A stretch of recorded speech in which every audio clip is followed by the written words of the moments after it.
Hey, what's up guys? Tyler here with Secure Team. What you are looking at here are 6 miles-high towers that have recently been discovered on our moon. And they were found using the well-known software tool called Google Moon.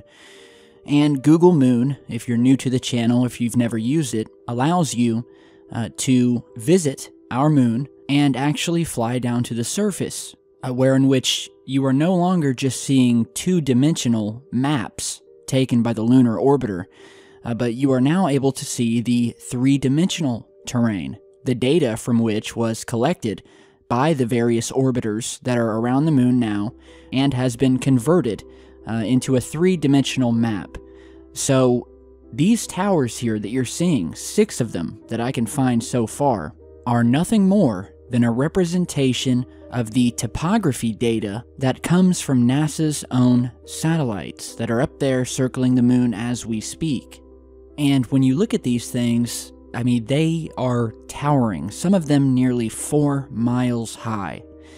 And you may say to yourself, well, Tyler, these are probably just glitches, image glitches on the software.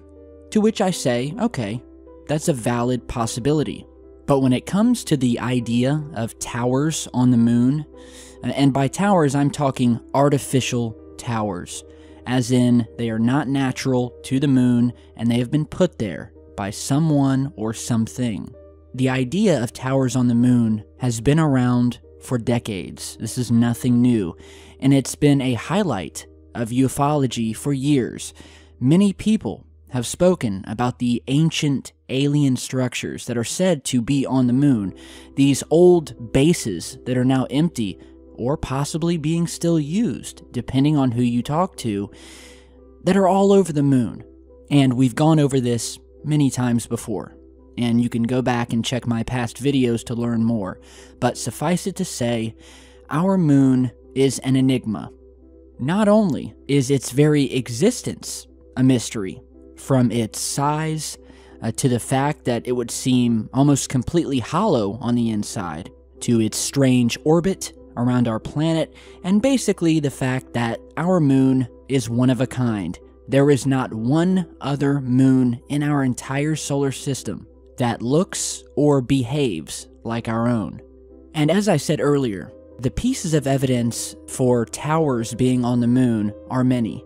And I just want you guys to compare a photograph here. What you're seeing, and you've probably seen this before, is a photograph of the moon taken by the Soviet spacecraft Zond 3. And this is a very mysterious photo because it's one of the earliest pieces of evidence that we have that provides a direct image and look into one of these towers that is seen sticking out of the side of the moon. They had snapped this picture at exactly the perfect angle as the spacecraft flew around it that we were able to catch a glimpse of such a massive miles-high tower.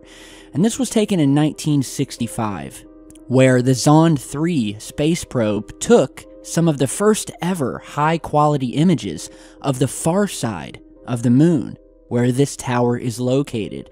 Some people have dubbed this the Tower of Babel, and it's thought to be one of many of these mysterious ancient alien structures that scatter the moon. So I want you to look at this, and I want you to compare it to one of these towers that we have found here on Google Earth. Just compare the two and look at the similarities. And then ask yourself again, are these really just glitches, or is there something more to this? Moving forward, here is another image taken from the Apollo 16 lunar landing mission. As they were orbiting the moon, they snapped this photo out of the window, and this is actually a seldom witnessed photo in ufology. But it demonstrates a couple of very anomalous things that tie in to this evidence of these towers. First, we have a UFO captured above the surface that you're seeing here.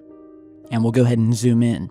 And, you know, these things have been seen all over the moon, all over. I can't count how many times and how many images and photographs from all of the various missions to the moon that we've featured on the channel, showing these anomalous, unidentified objects hovering over the moon, passing by. But more interesting is what can be found sitting at the edge of this main crater, and what is unmistakably another one of these long, artificial-looking towers sticking up out of the lunar soil. And I will put the link to this down in the video description.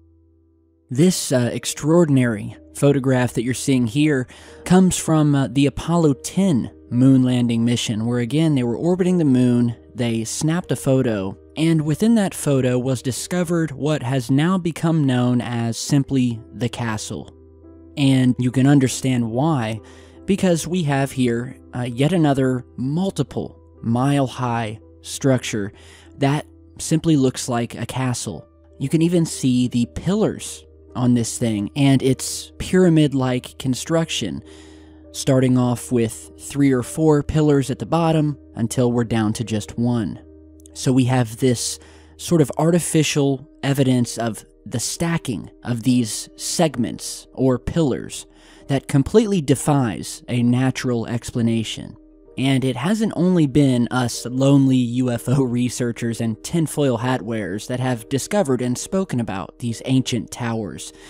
In fact, we have had some very reputable people who in the past worked for NASA, who have come out under the promise of testifying to Congress that they too witnessed these towers on the moon and were told to airbrush them out of official Apollo photographs before they were sold to the public.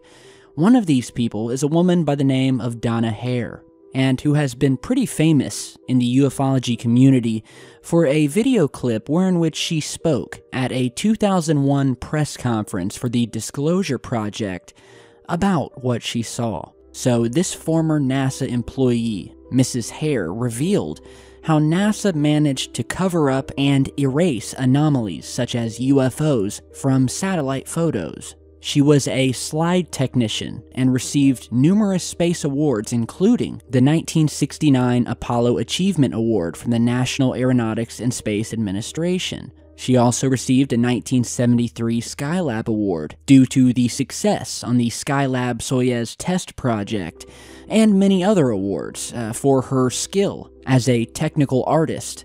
And she has spent most of her professional life involved with NASA and the space program as a technical illustrator.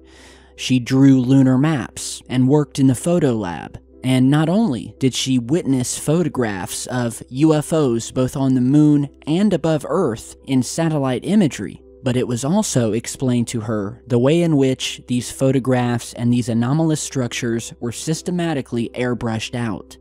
Another man by the name of Carl Wolf is yet another witness who has come forward to reveal that he also saw NASA photos being altered to erase anomalies on the moon's surface which were filmed from the Lunar Reconnaissance Orbiter.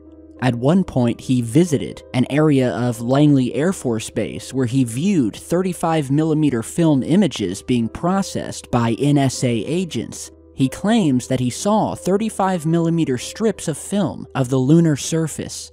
An officer told him that there was a moon base on the dark side of the moon, and that it was their job to erase them out of the picture before giving them to the public. And you've been seeing some of the earlier photographs taken by the Lunar Reconnaissance Orbiter showing these airbrush or smudge marks that clearly indicate the obscuring of structures on the moon, including multiple tower-like structures. So again, as we go back to these 6 new towers located on the moon, of which I will put the coordinates down below, one can only ask that if these 3-dimensional maps on Google Moon are taken from the exact data that was collected from the lunar orbiter, then the idea of glitches starts to fall apart.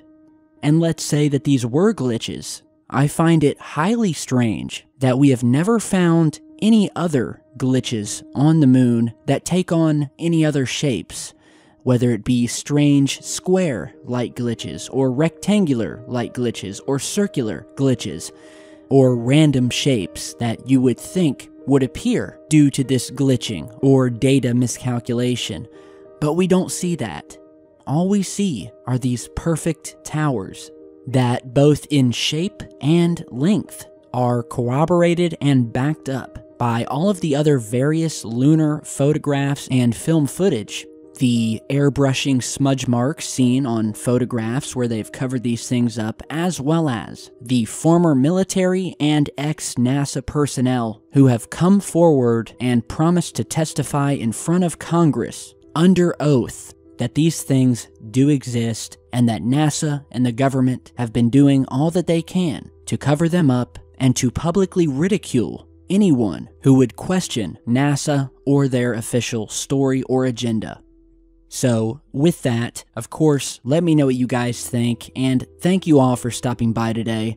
This stuff really is truly interesting, and as I get back into the groove of posting videos daily, I want you guys to know that I've got a ton of stuff that we're going to be talking about in our next video, and the one after that. I've got a lot of stuff to catch up on, and a lot of stuff I want to show you guys.